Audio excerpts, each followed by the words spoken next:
What's up mga kapadyak at kapot-pot? Joke lang. Guys, today's video is all about bike check. At kaninong bike ang i-check natin? Mine. If you're interested, stick around. Right here.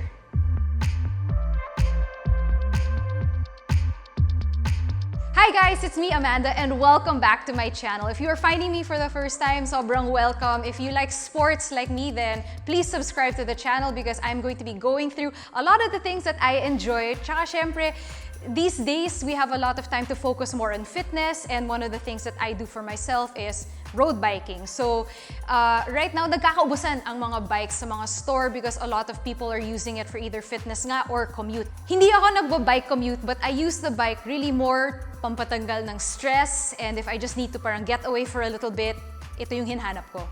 So the bike I have here with me is the 2014 Felt ZW85. And I've had this bike since 2014, and so far in the last 6 years, dalawa yung major accomplishment ko with this bike. The first one is the Tri-United 4, and the second one is the long bike ride papuntang Tagaytay. That for me, actually I'll tell you the stories later, pero let's just go through the specs of this bike, because if you're considering purchasing a road bike pero hindi mo alam if it's a bike for you or kung relevant pa ba yung bike na to, then stick around because I'll go through it one by one. The 2014 Felt ZW85 is a women-specific road bike, and it retailed for $1,349 or 67,450 pesos. Then, it weighs 8.9 kilograms with an aluminum frame and a carbon fork. The wheels are 700C with a drivetrain of 2x10 and boasts a Shimano 105 group set. I haven't used disc brakes yet in my entire life. For me, it's rim brakes, and that's what this bike has. So far, it hasn't given me any problems, but again, I don't know what to compare it to. So far, these ones are okay for me. This is a women's specific frame. More specifically, it's called the Felt Fit Woman Road Superlight Custom Butted Aluminum with Hydroform TIG welded construction, BB30, and a replaceable rear derailleur hanger. The fork, on the other hand, is a Felt Fit Woman Road UHC Performance carbon fiber blades with a 1.125-inch aluminum steerer tube, of course, for petite people like myself. Guys, if you're not aware, I know I look taller, but I'm really not that tall. I stand 5 feet and 2 inches, so this frame is specific and perfect for people of my height. So the bottom bracket and headset are both FSA. The stem is the Felt Fit Woman Superlight, and the handlebar is the Felt Fit Woman Superlight Road with a 71mm reach. So the saddle that this bad boy came with was the Prologo Kappa Dea, and I've tried other saddles since then. I really just wasn't finding the comfortable saddle that I wanted for my use, and I landed this one, the Prologo Kappa Evo Pass, and I really like it. It's been very comfortable for me, especially with the proper bike shorts. So the seat post is the Felt Fit Woman Road UHC Performance, and it is carbon, as well as the fork, so that's carbon as well. The grips are Felt Super Gel Tape, but I have changed it already since then, and the newest one, as you may have seen on my IG, if you don't follow me yet, it's Amanda Fernandez 10, go follow me there, is the Cyclovation Leather Feel Series. So, moving on to the group set. The Felt ZW85 uses the Shimano 105 group set, but this one in particular uses the 10-speed instead of the current 11-speed. So the crank is an FSA Omega BB30 Petite for my size, and the shifters are Shimano 105 STI, and the cassette is a Shimano 11 to 32T. So the fact that this guy has the 32 teeth in that crank made it a lot easier for me to go up Amadeo. So feeling ko pag hindi 32 ang aking cassette, siguro mas madugo pa talaga at mas laspag pa talaga ako on my way up to Tagaytay because it really was super steep at napakahaba niya. Yung brakes niya, dual pivot caliper, and the brake levers are Shimano 105 STI. Sabi ko nga kanina, hindi pa ako nakagamit ng disc brakes, but that's okay kasi for what I use it now, which is really pampatanggal talaga ng stress, and meron akong loop na 6 kilometers, so paulit-ulit ko lang yun na dinadaan, and for me, it serves the purpose there. Pero as most of you know, when you do the same loop over and over, gusto mong bumiyahe ng mas malayo. So I'm kind of getting to that part. So itong brakes na to, okay naman siya sa mga pinagagamitan ko. Punta naman tayo sa wheels. So this bike has the Mavic Open Sport rims with a 1.8mm stainless steel na spoke. Yung front hub niya merong R4 sealed bearing, same din sa likod. Felt R4 sealed bearing. The tires that it came with are the Mavic Action 700 by 23C, pero ngayon may bago na akong tires. It's the Continental Ultra Sport na 25mm.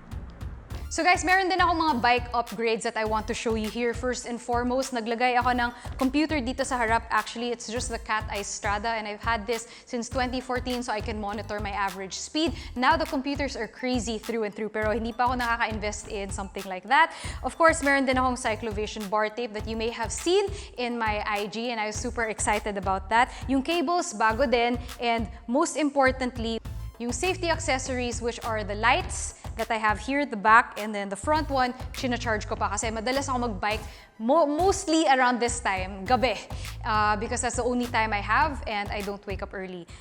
Lastly, I have the bottle cages. As you can see, I have 2 bottle cages because that really came in handy in the long ride papuntang Tagaytay. And of course, if you're racing and madali kang ma-dehydrate, napaka-importante na dalawa yung bottle cages mo.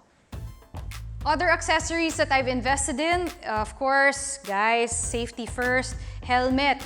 This one in specific is the Van Rysel na pwede mong bilhin sa Decathlon. I don't think it's very expensive. I think it's just a little over 1,000 pesos. And then, syempre, cool glasses. Sobrang importante ng glasses kasi you don't want to get silaw, you want to protect your eyes, especially if you're biking around 11 in the morning, 12 noon, and you're commuting. You just want to make sure na walang pumasok sa mata mo because it's also very dangerous and pang-forma din. So, here, I'll put it on for you para i-model ko na din. Anyway, nandito na tayo. Hindi siya kasya kasi I have my ponytail. Actually, missing ngayon is my face mask. Every time I go out, may face mask talaga ako. So you don't really see me. Unless ngayon, nakikita mo na, ito yung get-up ko. Gooder glasses, Van Rysel helmet, tsaka sporty outfit. Hoy mga kapot-pot, let's go bike! If there was something that I could upgrade in my bike, it might be the wheels, only because a lot of people have been saying that wheels make a lot of difference, and the tires especially, no? So pag kumakapit siya sa road, it can make all the difference, and that's the only thing separating you from the actual road and the pavement and the surface that you're riding on. So it's interesting lang, pero for me, sobrang okay na. This setup is perfect for me. What I use it for, as mentioned, yung loop ko, 6K, tapos I go around about 3 times. So in one bike ride, I bike for about 18 to 20 kilometers, and per loop, I burn 100 calories. It's not so bad for me. I don't think I need top spec bike, especially because I'm not racing, and I like especially the geometry because it allows me to be a little bit more upright. Syempre, pag nagkakarera kayo, you want to be more aerodynamic, which is going to give you the advantage in terms of speed. But because I'm not really concerned in speed, I'm really concerned about removing my stress and just completing my loop and finding something that brings me peace. This bike is okay for that. As mentioned po, 6 years na to. It's a 6-year-old bike, and one of the things I think that really made it last is I'm not abusive towards the bike. So pinapatono ko siya. Again, you have to make sure that you're not using the bike for what it's not meant to do, and you just have to keep that in mind, and I think your bike will last long. If you're interested in getting into biking and you're not even sure if you want to start biking, just borrow someone else's bike first. Medyo kahait mo. If it's women-specific, it might be a little bit better. But you tell me, is there a big difference between women-specific bikes or regular male bikes or standard bikes? Let me know in the comment section down below. So mga kapadyak, thank you so much for spending time with me and analyzing and having fun during this bike check. It is a 6-year-old bike, but it's so much fun having those small upgrades nga kasi iba yung feeling when you do a little bit of upgrading, and that's, I guess, the very importance of investing in a bike that makes you happy, investing in a bike that you really, really like and that suits the function that you will be using it for. I'm so excited for my next video, guys. Don't forget to subscribe, comment down below, let me know if you have any topics or other bikes that you want me to check out. But for now, be safe, ride safe, and I will see you in my next video. Bye!